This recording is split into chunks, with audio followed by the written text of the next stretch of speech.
All right. Happy Sabbath. Today is, let's see, August 19th. August 19th, 2017. We didn't do a study last week, but we're going to continue. We've been doing the studies from multiple histories, stories of histories of the Roman Empire that evolved from a Roman Senate, Roman Republic, and it evolved and became a Roman Empire, and how that actually typifies what is going to happen in America. America is evolving from a American Republic and will evolve into an American Empire, and is going to have a dictator, right? Okay. So we're going to study now about the World Wars, all right? The World Wars. And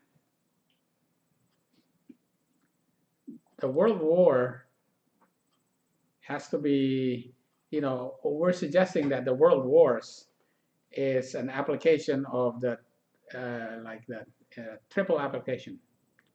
The understanding of what is going to happen in the end, which is essentially what we could call World War III, right? Is summation of World War I plus World War II. So the characteristics of World War I plus the characteristics of World War II will show us what is going to happen in World War III. So we're gonna have to pick out. There's a lot of information because this is modern history. We have to pick out things that could potentially be prophetically significant, right? And then try to line that up and see if we can see whether that applies to World War III. Okay? All right. Okay, so if we were to say that World War I, and these are not all about World War I because I could not find, moving videos of World War I.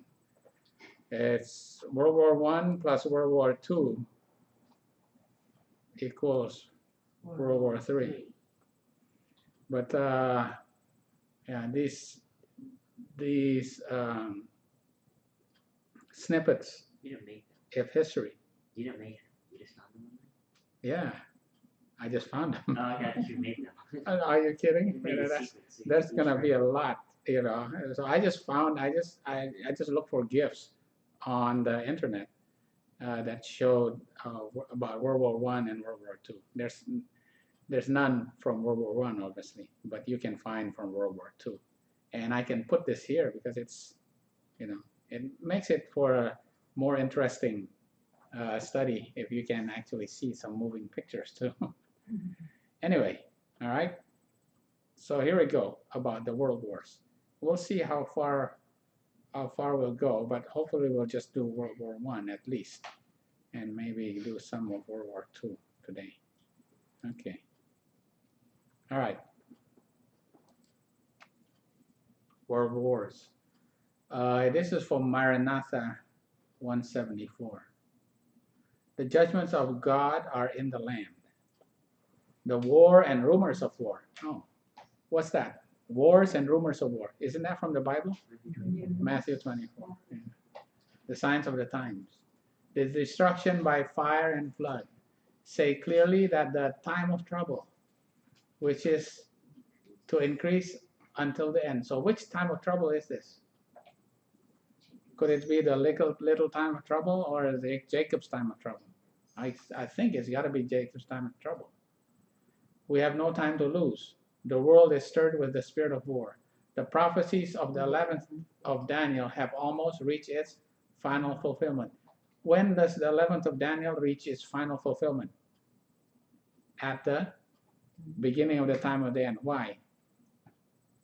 When Daniel 11 verse 45 transition into Daniel 12 verse 1, Michael stands up, right? Michael stands up, and then there's the Jacob's time of trouble. All right. Soon, strife among the nations will break out with an intensity that we do not now anticipate.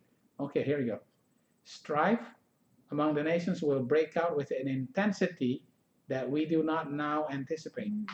It is going to be worse than what we anticipate. Okay, it's going to be worse. The present is a time of overwhelming interest to all living. Okay, right now everybody's really concentrating on what's happening now, right? Everybody who's living is interested in the signs of the times. Rulers and statesmen, many who occupy positions of trust and authority, thinking men and women of all classes, have their attention fixed upon the events taking place about us. So everybody's worried of what is happening right now. Okay? They're watching the strained, restless relations that exist among the nations. Oh, wow. Is this what's happening now? They observe the intensity that is taking possession of every earthly element. It is quite intense what is going on right now. And they realize that something great and decisive is about to take place. That the world is on the verge of a stupendous crisis. Okay? Wow. A moment of respite has been graciously given us of God. Okay, here you go. There is a little bit of a break right now. Every power lent us of heaven is now to be used in working for those perishing in ignorance. We have to tell everybody what is going to happen. There must be no delay. The truth must be proclaimed in the dark places of the earth. A great work is to be done, and to those who know the truth for this time. What is that? A truth for this time. Perceptual truth. This work has been entrusted. In the last scenes of this world, in the earth's history, war will rage. Okay, there you go. There's going to be a war that is so intense that you don't even anticipate it. They said, it's not going to be that bad. You know, how could it be? But it's going to be intense. In the last scenes, there will be pestilence, plague, and famine. The waters of the deep will overflow their boundaries. Wow, floods. Property and life will be destroyed by fire and flood. We should be preparing for the mansions that Christ has gone to prepare for them that love him. There is a rest from earth's conflict, but there will be a rest from earth's conflict. Okay, so what we're saying here is we're suggesting that this is going to be World War III, right? And the war that will rage at the end of Earth history is World War III. And to know what World War III is like, or what is going to happen, we need to understand World War I and World War II. So here we go. We'll start with World War I. Okay. The most interesting, let's say, everybody who studied world history knows World War I starts with what? Okay, RC, you know this one. What does World War I start with? Archduke Ferdinand, Franz Ferdinand of Austria, and his wife Sophie was killed by a gunman on June 28, 1914. Okay, June 28, 1914. When did Ellen White die? 1915. So it's actually before Ellen White died. All right. June 28, 1914. Okay. Archduke Ferdinand and Sophie. In what was the city? Sarajevo. Now, the Archduke, he's kind of like the crown prince to be of the Austrian-Hungary Empire. The Austria and Hungary Empire. Okay? All right, in Sarajevo. Okay, we need to know this a little bit. We gotta understand this a little bit more. But we now know that it ends. This World War I ends at the. Where is this, RC? That's Versailles. Remember? Didn't you go to Versailles? Right. It ends at the Treaty of Versailles in Paris. Right. What year was that? It happens in 1919. It's pretty amazing that it actually was signed on June 28 also. June 28, 1914 to June 28, 1919. 5 years. What is June 28? Now people go, okay, what does June 28 mean? I don't know, whatever. But it's just interesting to know. Okay? So it ends in the Treaty of Versailles. And the treaty, what happened at the Treaty of Versailles? They had to decide the reparations that Germany had to pay. And it was very severe, right? Germany had to pay so much money.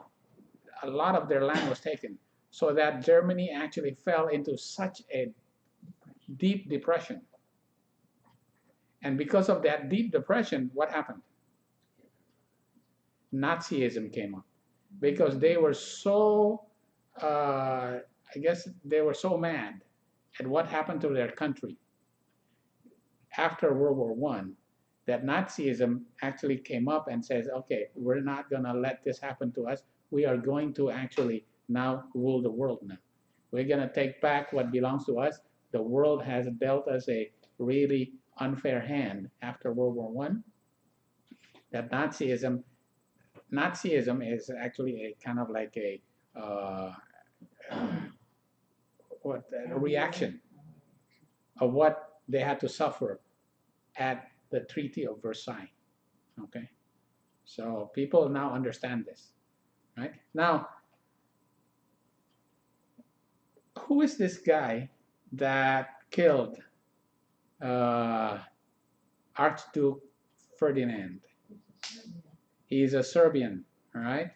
Yeah, we have a name for him, but it really doesn't matter. But he belongs to a group called the Black Hand. Now, this Black Hand is a group of Slavic people. Now, who are the Slavs? Who are the Slavic people? The Eastern Europe people. The people from Eastern Europe. The Slavic people are the Russians, the Polish, the Serbians, all the Eastern. Sometimes you can look at them and say, oh, these are Eastern European, you know. You're probably realizing that these are Slavic people, all right? Okay, these are, and what they did was they said, you know, we don't want to be under Austria and Hungary, right? We have to join up together. We have to become our own country. We have to make our own country, right? Okay, so they had an ideology called the Pan-Slavism, right? All the Slavic people need to join together, and we're gonna make a country. And the one that supported this was the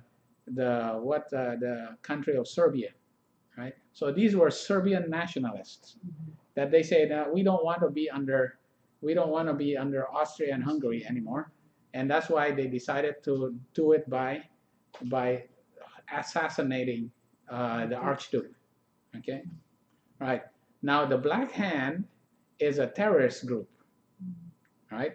It is a terrorist group. So the way they want to make their own country is through acts of terrorism, right? So by acts of terrorism. This is important, right? It's through, the World War I starts with an act of terrorism, right?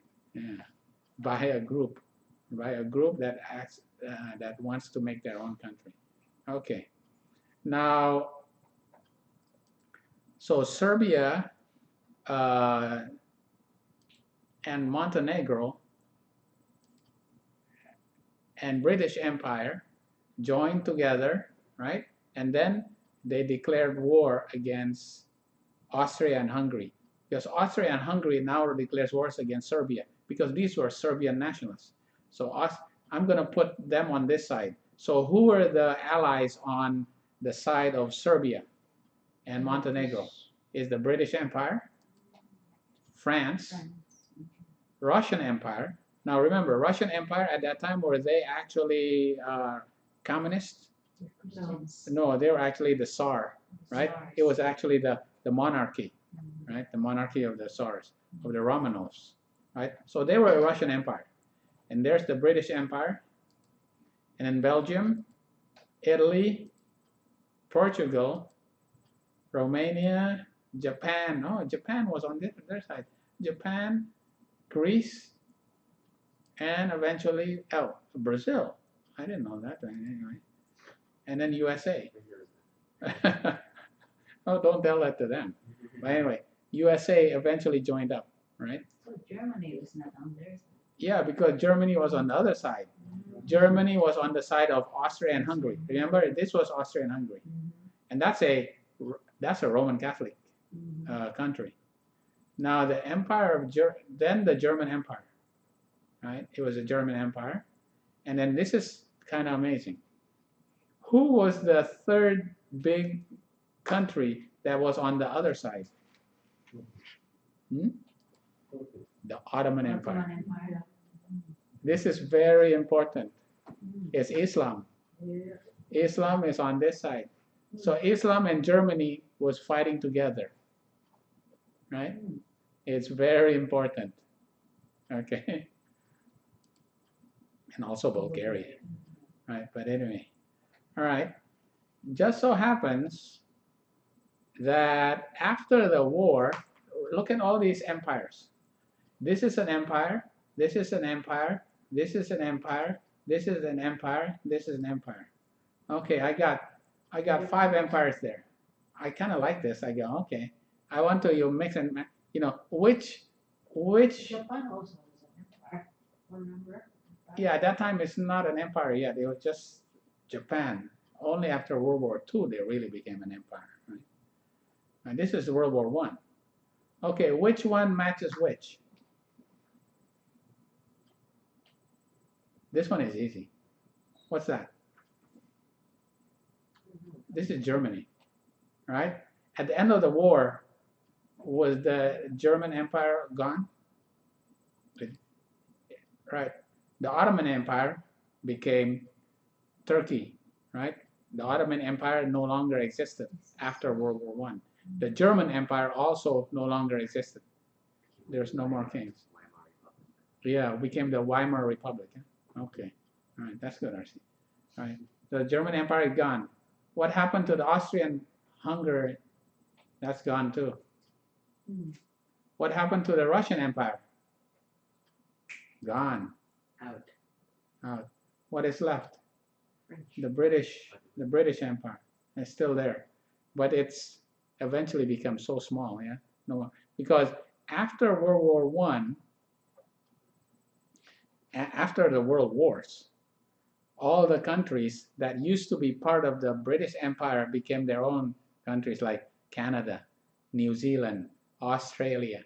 They all became their own countries, and the British Empire is no longer an empire. It's basically just Britain, right? Okay, but these were the big players during the time of the war. What is amazing that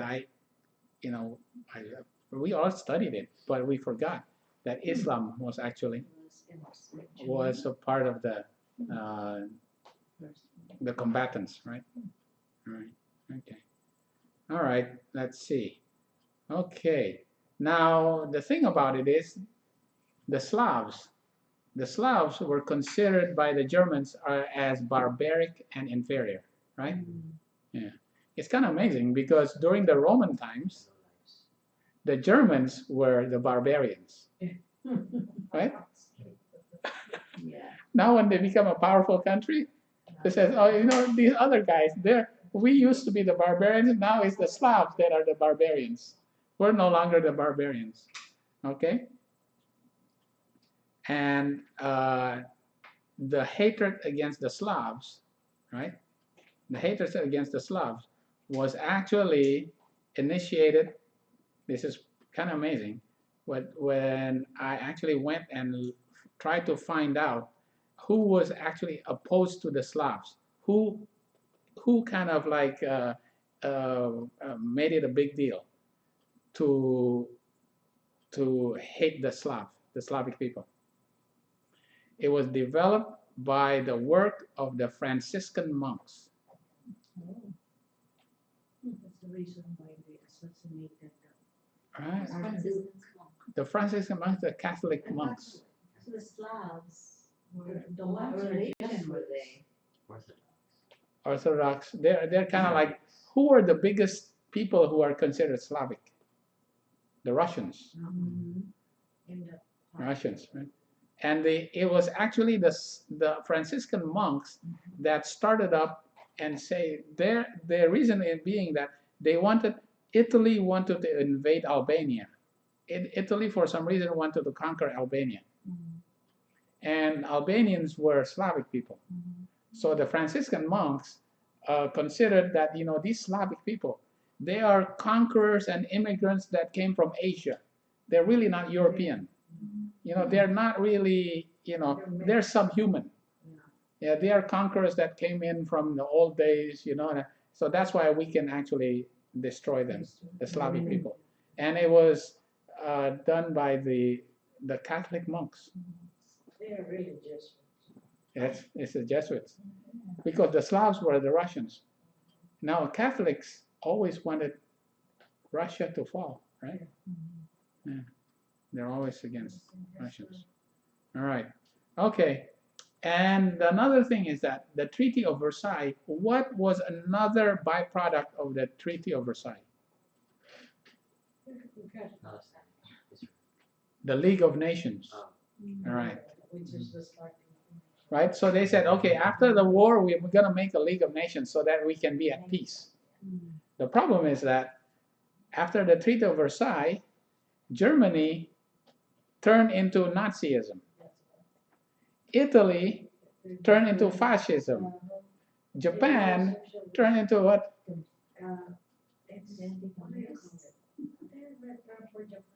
Yeah, Japan turned into Japan. Yeah, I mean, they just kind of like want to conquer it. Right. What's fascism? Fascism is, yeah, It's like Like nationalism. extreme nationalism. Extreme nationalism. We're the only country that's any good The state. in this, right? So many- It's Mussolini. So what happened? So in effect, what was the League of Nations of any good? Really? It really wasn't successful, because all these bad countries came out, even with the League of Nations coming in. It's like Mussolini. Right? Yeah, pretty amazing. Well, and then the U.S. Senate didn't agree with Wilson. That's actually true. The United States did not join the League of Nations. They didn't want to. Right? They didn't want to join the League of Nations. But at the Treaty of Versailles, there was this big four. The big four that would dominated the Treaty of Versailles was the United States, Italy, Britain, and England. Right? That was the big four. There's the big four, right? That basically decided what should happen to Germany and make a League of Nations. So this is the kind of like the summary of World War I. Okay, now let's go into a little more detail of World War I now. Okay, we have to start at the end of World War I. The end of World War I is in 1919, right? 1919, this is the picture of the Wall of Mirrors at Versailles, remember? Yeah, the Wall of Mirrors. So they had they made a decision of what should happen to Germany. And Germany had to pay back so much, right? 1919. And Woodrow, this is Woodrow Wilson, right? He is the one that also considered in building up the League of Nations, right? The League of Nations. And the League of Nations were supposed to be kind of like the cure for, so we won't have another World War I. So, yeah, we will never have another World War I. The thing that is famous as far as the type of weaponry that was used in World War I is that they invented new weapons. The weapon, the kind of war that happened was a trench war. They had to they dig and they fought from trenches. So they had to make these big tanks. So the tanks were invented during World War I. And they had, look at these guys in masks. What did they start having?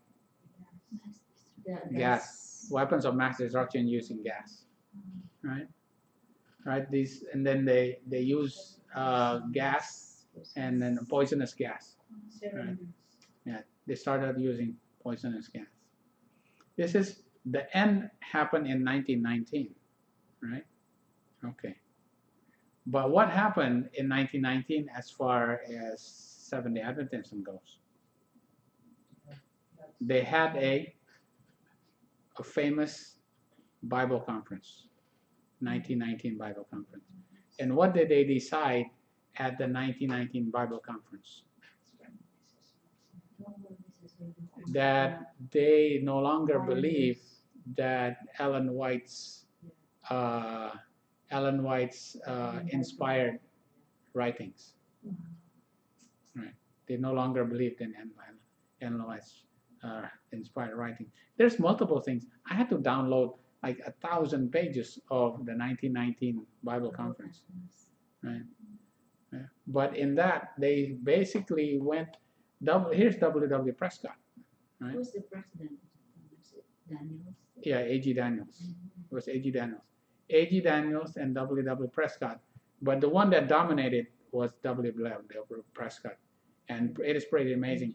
The main thing that you can get from studying the manuscripts that came out from that time was that they decided they no longer wanted to use Ellen White's kind of like as an inspired writer, and they also, he pushed for the daily, the new understanding of the daily. He kept pushing it in 1919, and he said this is the understanding of this daily is the understanding that has to be taught in all our schools, right? And the other thing that W.W. Prescott pushed for is that Jesus is co-eternal with the Father, right? And the others were resisting it. No, it's not. You know, where they were arguing about it, but Prescott keep pushing that the three person of the Godhead is co-eternal. And you read it, it's quite amazing. Now, who is this guy? Conradi. Yeah. What did he teach about the daily, right? Now, the thing about it is, during World War I, what did Conradi decide in Europe? That the boys in Germany can go to war. So they supported the war effort, that Seventh-day Adventist boys can actually join the army and go to war with Germany, because Germany did not have any provisions for conscientious objecting. So Germany says, you know, all the boys, they have to come and fight. So they fight the British? Yeah, they fight the British and the French and the Belgians. The Adventists, British. Conradi is in Europe. Right. So Conradi says that it's okay for Seventh-day Adventist boys to join the army. What's his nationality? It's- Around Yeah, but he was in the German. He was in the German what? Okay. The problem is that this caused a big split in the church. In the church in Europe, it split. And he stayed with the conference. Because he was like the conference president there, like the leader of the conference president in Europe. So it's a Seventh-day Adventism split into a Seventh-day Adventist Remnant Movement, SDAR, which is still even present now. They believe in Ellen White's writings, but they're pacifists and they don't want to join the army. So they split. And what happened to those who actually split? What did Conradi do? He disfellowshipped those who don't want to join the army. Can you imagine this? Church and states. He actually disfellowshipped them. He persecuted those who didn't want to join the army. And it caused a split, such that even afterwards, the Seventh-day Adventist General Conference had to send delegates, I think, which included A.G. Daniels or some others. They all had to go to Europe, and they kind of had to they tried to make a reconciliation with Seventh-day Adventist remnant, but they didn't want to join, so they split. So pretty amazing. 1919 SDA Bible Conference, and what happened in 1919? And during World War I, Adventism actually followed the state, the church and state, and caused them to split. So there's a split in the church, such that a group will actually come out that does not want to follow Seventh-day Adventism, going with the state. Okay, right. So I'm going to suggest now. Where does this on the timeline is? Where is 1919 on the timeline? Okay, where Adventism will have to split because the leaders is going to join the state, and the leaders are actually going to persecute those who split and come out. Right, Midnight Cry, right? It's going to be Midnight Cry. And look at the year. 19. It's a doubling, 1919, right? It's a Midnight Cry. And then at that time, the government will start making a what? A League of Nations. And what is the League of Nations? It's actually becomes the United Nations. And what is the United Nations eventually become? The eighth beast of Revelation, right? It's going to be the eighth beast. And when does the United Nations or the eighth beast start to rise up and becoming the predominant power? When does it first rise? Midnight Cry. See, remember, it rises up, and then at the Sunday Law, because America starts falling down, and then the eighth beast will become the predominant power after the Sunday Law. But it rises at Midnight Cry. So now you can put the Treaty of Versailles and the development of the League of Nations, which eventually becomes the United Nations, at Midnight Cry, which is 1919. And that's when Seventh-day Adventism will start joining the state and will persecute their own members for leaving and not joining with the state, right? Okay. All right. Okay, let's see. As far as the weapons of war, it was actually used by both sides, right? Mustard gas was used by the Germans. The Allied also used. They also used. Sarin gas was also used. They also used mustard gas against the Germans, right? And during this time also, World War I, Adolf Hitler, he was in the war also, right?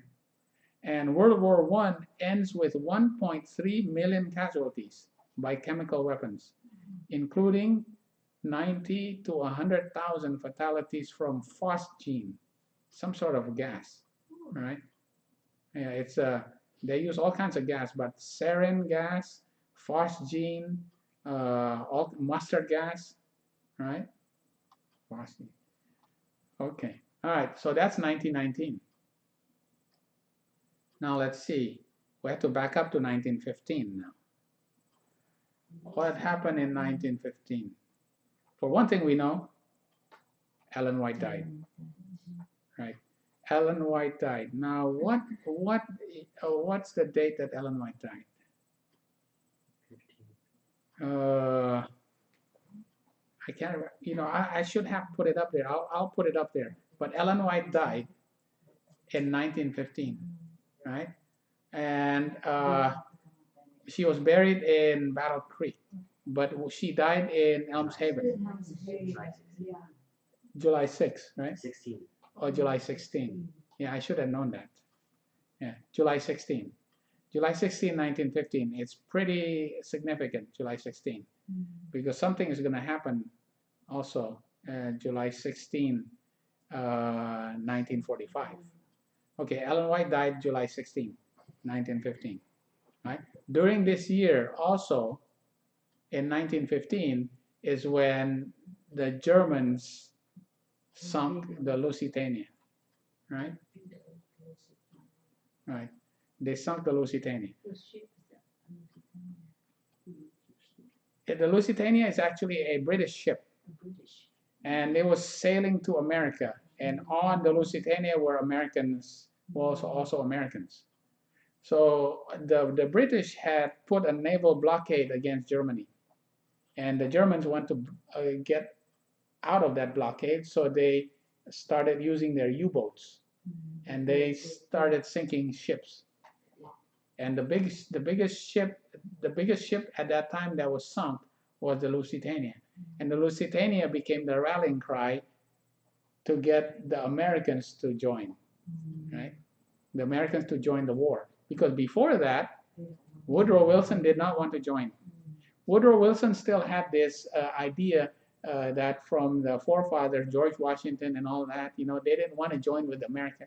What happened in Europe? No, the French Revolution happened in Europe. No, we're going to stay out of that. We're here. We're safe in America, you know. You guys are going to fight there. It's okay. You guys, we have kind of an isolationism policy. The Americans want to stay out of it. So Woodrow Wilson also wanted to stay out of it until the Lusitania was sunk. All right. And also this, what's this?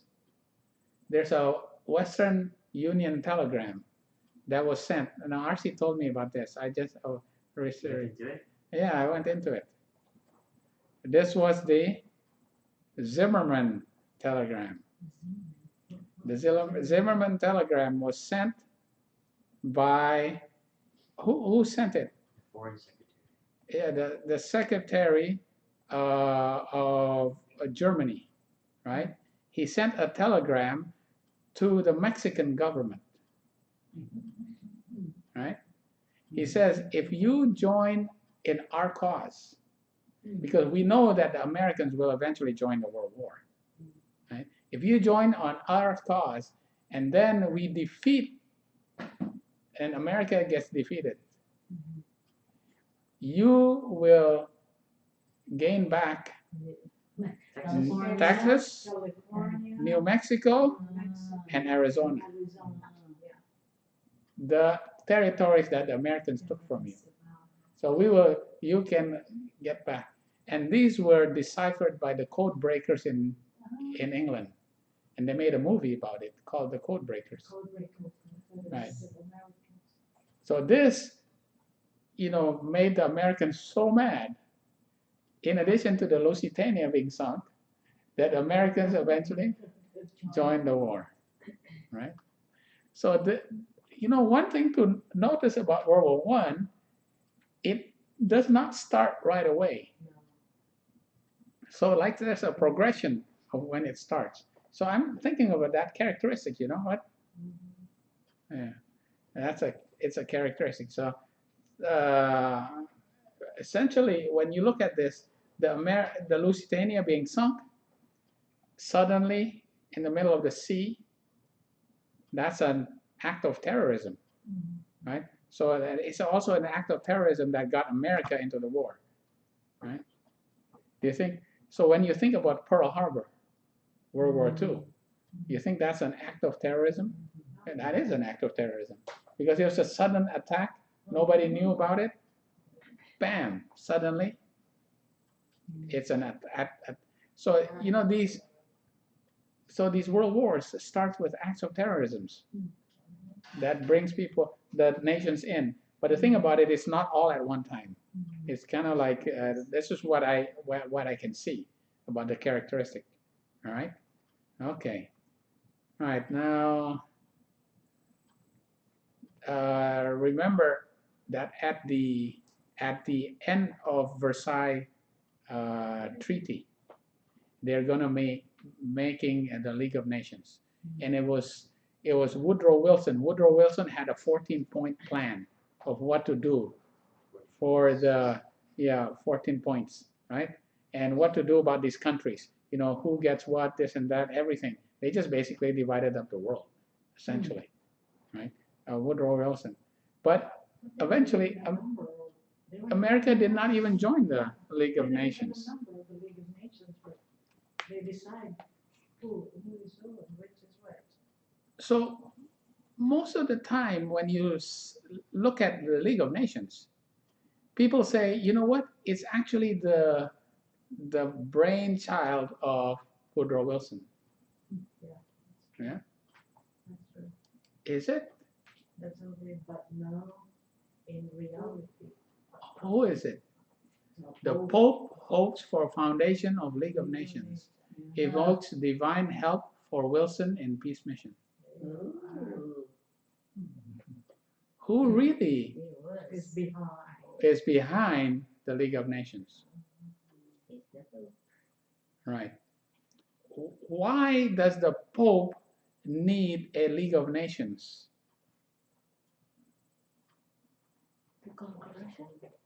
Oh, not just to conquer Russia. Why does it need the League of Nations? Because the League of Nations is going to be the United Nations. And isn't the Pope eventually going to use the United Nations, right, to become the army that will conquer the whole world and institute a universal Sunday law? Because the United Nations will eventually be the new world order, right? So this fits perfectly for the Pope. That's why the papacy is really the brainchild behind the League of Nations. All right, this is from the Catholic thing. All right, I got World War I and the papacy. Seeking a stable and equitable peace through negotiations, Pope Benedict issued in July 1915. July 1915.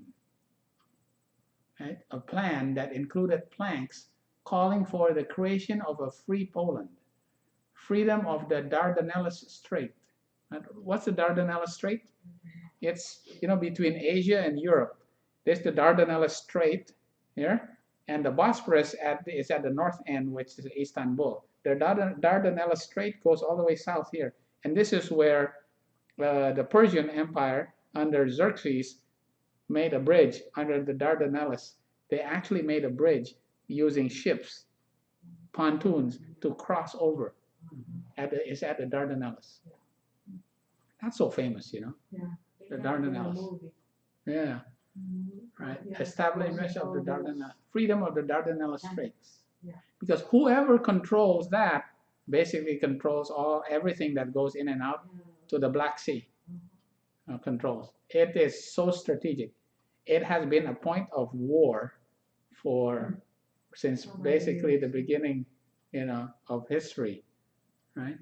And the establishment of an international body that require nations to arbitrate their differences. President Wilson would later incorporate several of the Pope's suggestions into his 14 points. So who is it that's really behind the League of Nations? Pope Benedict.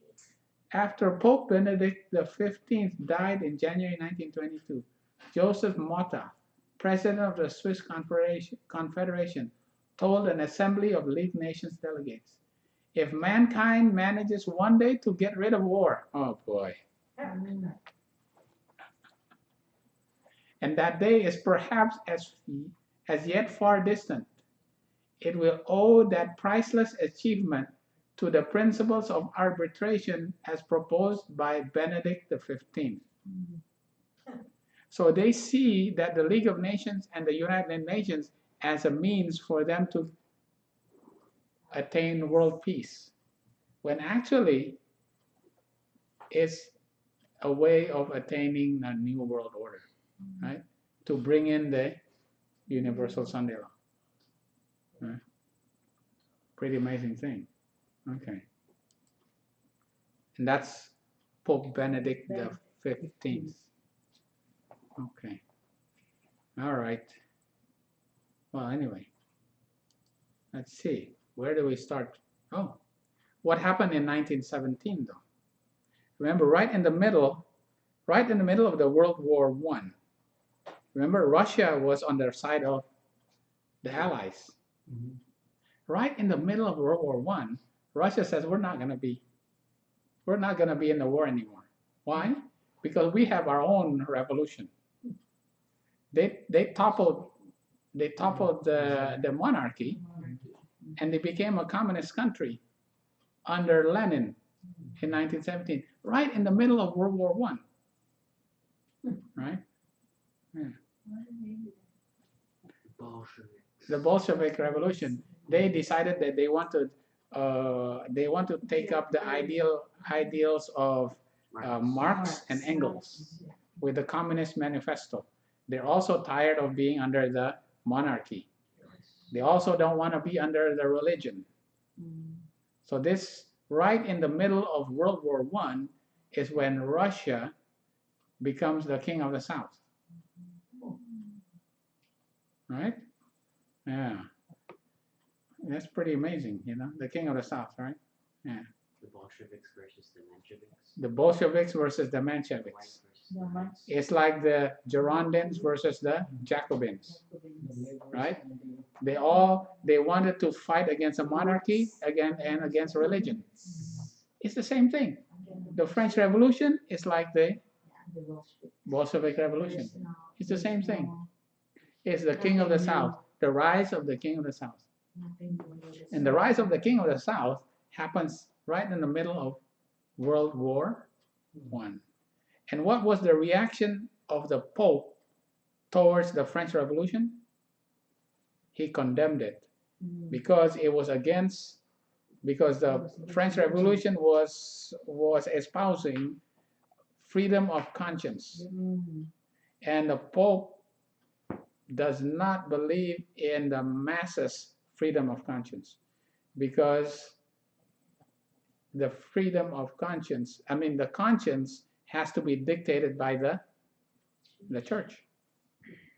It's not for the masses do not have the right, or the ability to have freedom of conscience. So, do you think that the Bolshevik Revolution is condemned by the papacy? If the French Revolution is condemned by the papacy, do you think the Bolshevik Revolution is? Yeah, of course. And we know that with the Fatima, right? With the Fatima. When Fatima, the second secret of Fatima, we go over this over and over again because the papacy will always want to conquer communism, and it eventually accomplish it at the Midnight Cry, when Russia will be conquered, right? Eventually, at the Battle of Panium. Yeah, Panium, right? At Midnight Cry, right? That, but it started even in 1917. 1917, right? And the papacy did not endorse the Bolshevik Revolution. Okay. And the war against Germany was proclaimed by Wilson. So America joined World War. Okay, let's see, what do I have next? Oh, this is pretty amazing. Let me go back one. All right. What happened in 1917? Oh, there was the flu epidemic. It is the influenza epidemic. What kind of pneumonia is the influenza epidemic? It's a viral infection where there's no antivirus. What does that mean? Yeah, does that mean something also? In our language now these days, there's gonna be some sort of virus. A virus, Virus. computer virus. It could be some sort of computer virus that there's no antivirus that will cure and bring down. the internet. It's pretty amazing. It happened during World War I. Okay, let me see. How many people died? Okay, the influenza epidemic of 1918, actually, right in the middle of the war, kills 50 million people, which were more than any of those that died during that World War. More died in the influenza epidemic than during the World War, during the actual war. And it likely infected 500 million people, but 50 million people died. Now the strain was, get this, the strain was H1N1. Oh. And it's still bad now. H1N1 still bad. Remember when H1N1 came? Were you still in the ER during H1N1? It was bad. It was so bad. Is that what It was really bad. We had kids. What year was that? 2010? Yeah, 2010, 2009. That was 2009. 2009 to 2010. Yeah, it was the In America, when we had antivirals, right? We already had Tamiflu and all this, right? It killed 12,000 people in the U.S. 12,000 people in the U.S. died. Yeah, but don't let 33 years old die. For the pig influenza. Yeah, H1N1. What is H1? H1N1 is a strain. It's a strain of influenza. It's the same strain that killed in World War I. It killed 50 million people.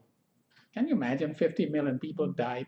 Is that what it's called? Swine flu? Swine flu. Swine flu. It's the swine flu. Pigs. Okay. Eating pigs. So, do you see something around the midnight cry?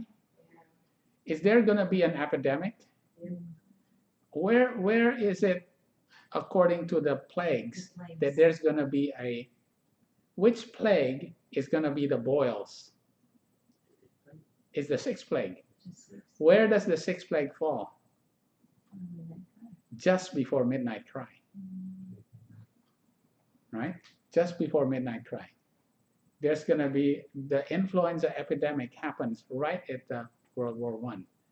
And it also, when we see the sixth plague, is the boils. It's an infection that there's no cure for. Pretty amazing. What also happened during World War I? It happened on December 11, 1917. General Allenby entered Jerusalem. Uncle Pete, what gate is this? That's the That's the Jaffa.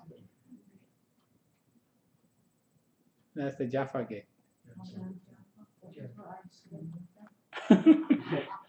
That's the Jaffa Gate, right? I slept because Right. the stones there. Yeah, you kind of walk down from up there, the wall, and then you come in through here, and there's a bunch of shops right there. Right, this is the Jaffa Gate. Ah, This is Allenby entering Jaffa Gate. And this from England. Yeah, Yeah. General. okay. Mr. Messiah. Yeah, they call him the Messiah. December 11, 1917. What do they do? They call him the Messiah. Who did they conquer to enter Jerusalem? The Muslims. The Ottoman Empire. The Ottoman Empire. The Ottoman Empire, they conquered the Muslims to be able to, because the Ottoman Empire Remember, the Ottoman Empire was on the side of Austria and Hungary. They were also on the side of the, yeah, on the side of Germany, right? So Germany sides with the Muslims. Okay, so if Germany actually could be Russia, do you think in the end time Russia is actually sides with Islam? Of course, we already know that. They're going to be the war with Russia, right? Russia is going to be siding with Islam, right? And if it's 1918, it's going to lead to 1919 when Germany eventually loses.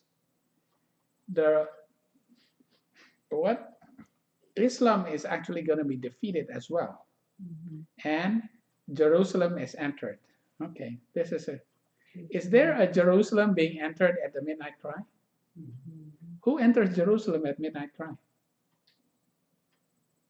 Ezra, on the first day of the 5th month, right? Like Ezra, he left Babylon on the first day of the 1st month. And when did he enter Jerusalem? The first day of the 5th month. When is that? The midnight cry. This was towards the end of the war, right? When the Ottoman Empire. To enter Jerusalem, what day do they want? December 1917. What they want to get from them?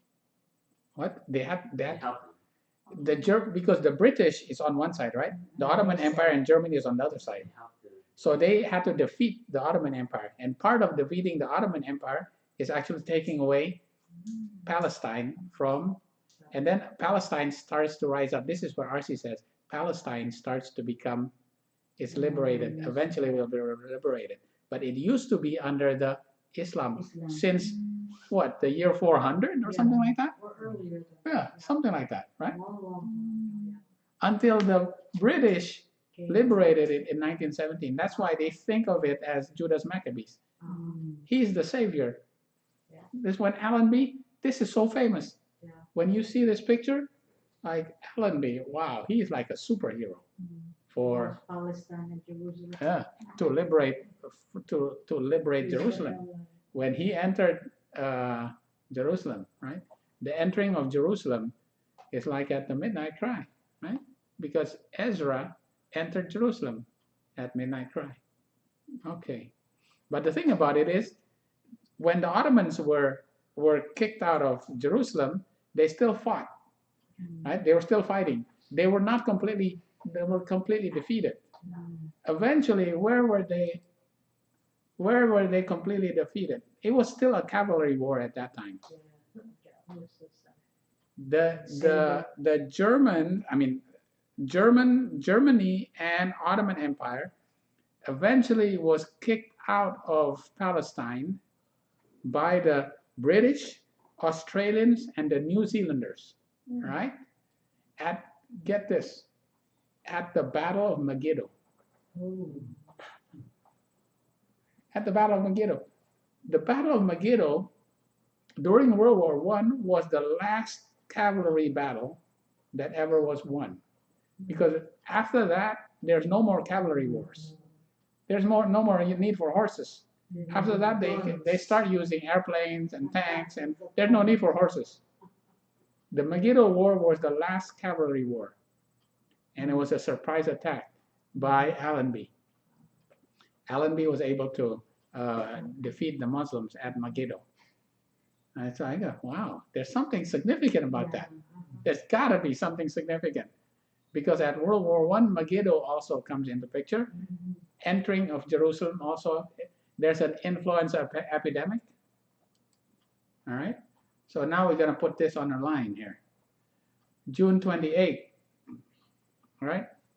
June 28, there's the start of the war. It's the beginning of the beginning of World War I, right? It's actually 1914, right? Right, but it starts as a terrorist war, as terrorist act.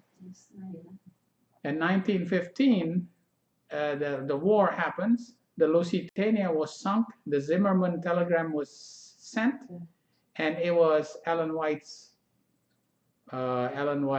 death. Right? Ellen White's death means there's no longer any, there's no more prophets, right? Ellen White is rejected, right?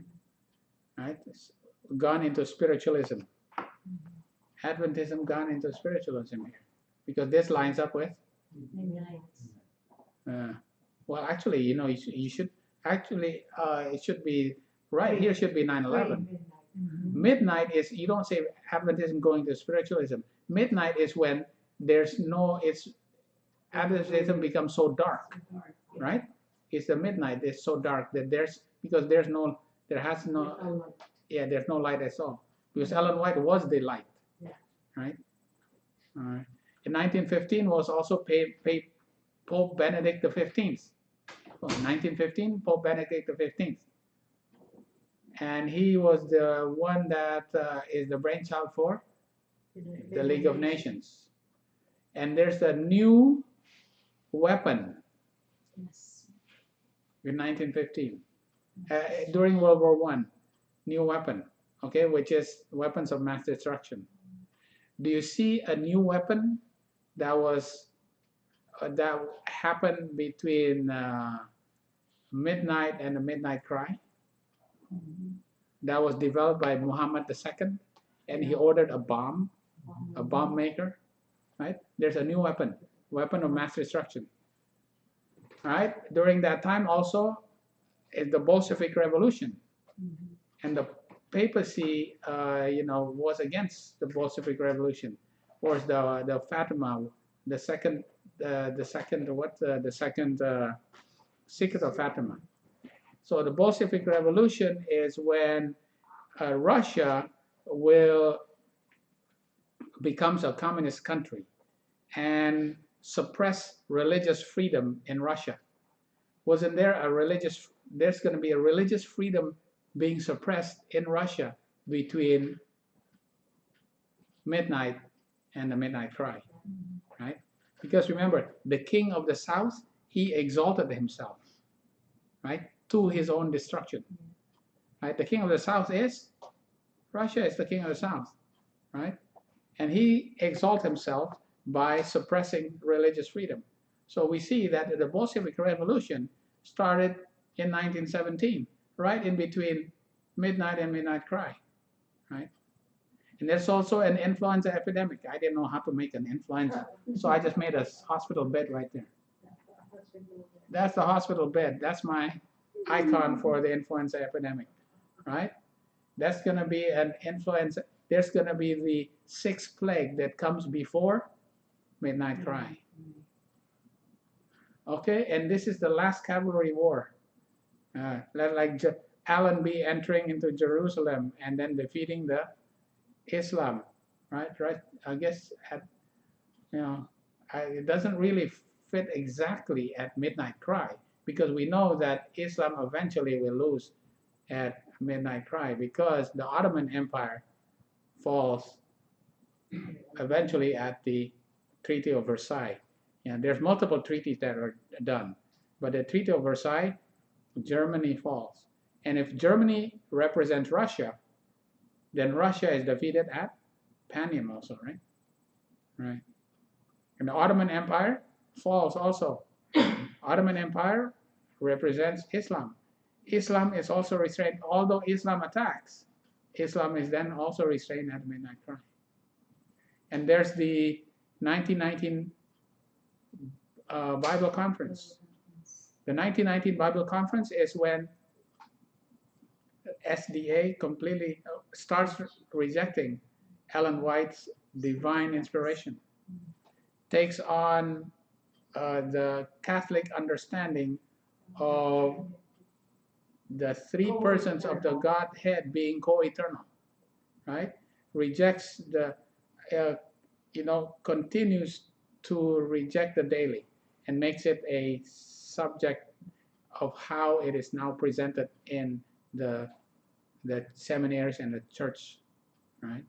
And during World War I is when Conradi actually persecutes fellow Seventh-day Adventists who does not want to bow down to the image of the beast, right? Pretty amazing, right? And then this is the League of Nations being formed, right? Which eventually becomes the United Nations, because we know the League of Nations, the United Nations rises up here, right? And America falls down here, right? That's the rise of the League of Nations. So when we pull that all into the line, we can now see that this act of terrorism actually at 9/11. But the countries do not all go to war at the same time. All in a kind of like a progressive, right? They start going to. So when we start thinking of this, you know what? World War III has already started. Yeah, really, if you look at it. If you look at it prophetically, World War III hasn't started. It's a progression. Little by little, we're in World War III. Because there's going to be weapons of mass destruction that's going to be developed, right? That's the bomb. That bomb is going to be used up. Used. Yeah. Right. They got, what is the mother of all bombs? Boa. Yeah. So why Germany represent Russia? So from here we can see that Germany is actually represents the king of the south, which is Russia, right? Russia. In World War I. During that World War I, because Russia eventually was. Now, one thing about Germany was defeated twice, right? In World War I and World War II. Yeah. Russia and Russia actually has to be defeated twice. When is Russia defeated twice? 1989 and at Panium, right? Russia is defeated twice. Germany is defeated twice. Egypt is defeated twice. Yeah. So from these studies, we see that, you know what? Egypt could represent the United Nations. Russia can be Egypt also. Russia can be Syria. Russia can be Germany. There's so many different things, depending on who's fighting who. But you have to see that they're all fighting the king of the north. So the king of the south can be all kinds of countries. The north is always the same. Yeah, the north is essentially the same. It's either America, which is the military power of the papacy, or the papacy itself. But the king of the south could be all kinds of countries. It could be Syria, it could be Germany, it could be Egypt, it could be United Nations, right? Yeah. But then we put this on the line, World War I, we can see that Germany can be Russia here. But the Ottoman Empire is Islam, right? Yeah. And then there's the one thing that I talk about is that the weapons of mass destruction, as well as the influenza epidemic, right? That happens between midnight and midnight cry, right? So that's, and the fact that Adventism is split because one part will not want to bow down to the image of the beast. There's going to be a image of the beast test, and some of them will not want to bow down. And the leaders will persecute those members that don't want to bow down. That's going to happen, right? Yeah. Pretty amazing, right? The Zimmerman telegram was not 1915, it was 1917. Yeah, it's actually 1917 when they put it in. But that's the impetus for the war, because the Lusitania. The impetus for the American. Yeah. Sorry, the impetus for America joining the war. But Lusitania, right? Yeah, the Lusitania was one of the first things that became a rallying cry. But then the Zimmerman telegram eventually came later. Yeah. But that was the reason why they joined. So America did not even join even until 1917 here. It was World War II. It's Right. asked the Mexicans to join the Germans. Yeah, the Germans asked Mexico to join up with the Germans against the Americans, who they say will eventually join. And if you join with us and then we win, you can have Texas, New Mexico, and Arizona. Oh, you can have them back. Oh, the Americans were mad. No. Yeah. Okay. So this is World War I. Okay. All right. And then we'll do World War II next week. And that is a more sure word of